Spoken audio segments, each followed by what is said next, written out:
You ask Tiger to solve. This deals with linear equations with one unknown. The final result is x equals 1. Let's solve it step by step. Simplify the expression. Group the coefficients. Convert the integer into a fraction. Combine the fractions.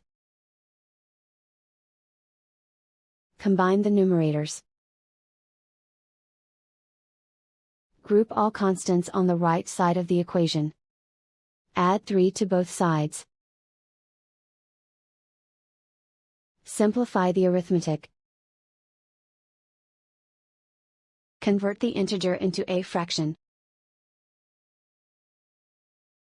Combine the fractions. Combine the numerators. Isolate the x. Multiply both sides by inverse fraction 2/7.